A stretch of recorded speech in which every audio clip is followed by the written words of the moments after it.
Hi, welcome back to the course. In this video, we are going to discuss the other way of sending the information or sending the data from client to server. Let's begin. So in some of the website you might have seen in the URL there will be a question mark, and after the question mark there is a text is equal to and some value will be there. This is nothing but the request params or the query params. Okay, so after the question mark anything that comes in, that is nothing but the query params. We are going to send that information from client to the server. It contains the key value pairs, the key which is nothing but the variable name, and the value which is nothing but the value of the variable. And you can also pass multiple query params by separated with ampersand symbol.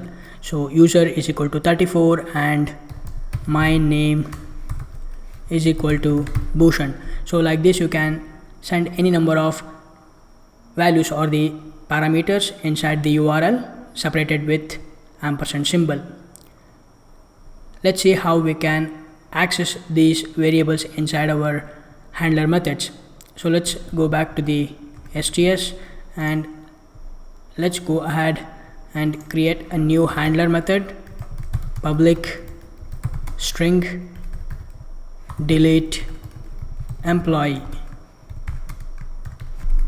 and we are going to map this to the at delete mapping annotation. We are going to make the delete request at delete mapping, and we are going to map it to the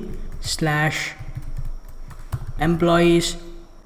If you want to use path variable, then you can use the curly braces and you can create the variable. Since we are dealing with the request params, then we don't need to specify that inside the URL.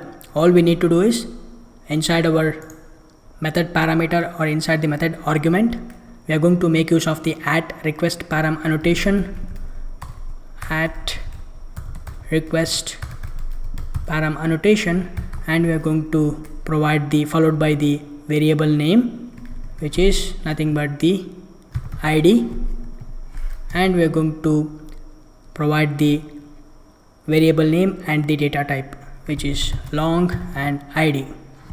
Let's import the at request param annotation and also the at get mapping annotation, and now inside this we are going to return a text deleting the employee details.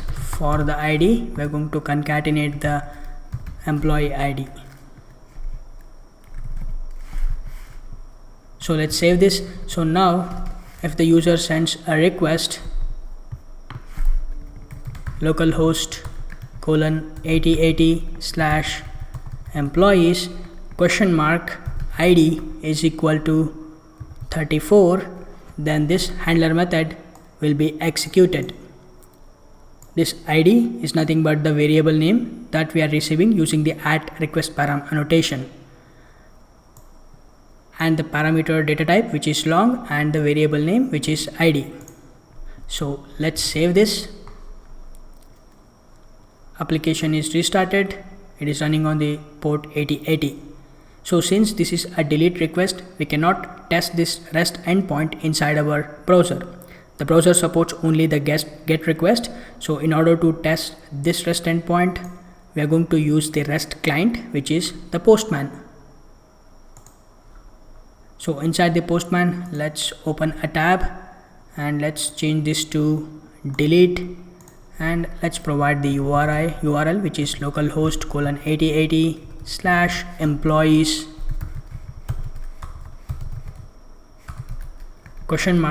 (ID is equal to 78). And when I click on this send, we should see the response deleting the employee details for the ID 78. Let's change this to 100 and click send. We should see the message deleting the employee details for the ID 100.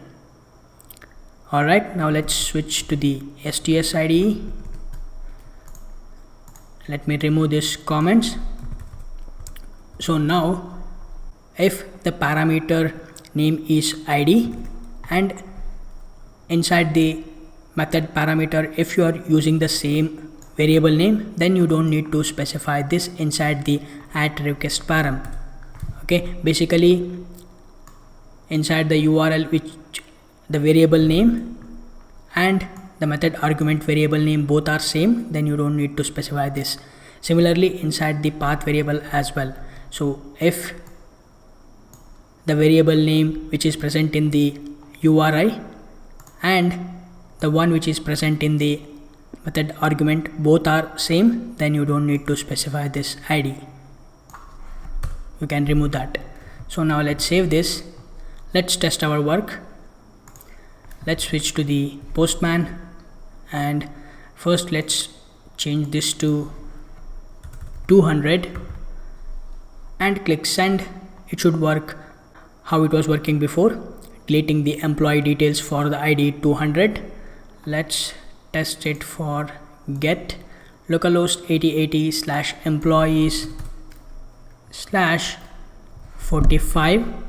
Hit enter or click send. We should see the message fetching the employee details for the ID 45. Alright, so now we have discussed the two different ways of sending the data from client to server, and in the next video we are going to discuss more about this Postman, how we can organize our REST APIs inside this Postman. I will see you in the next video.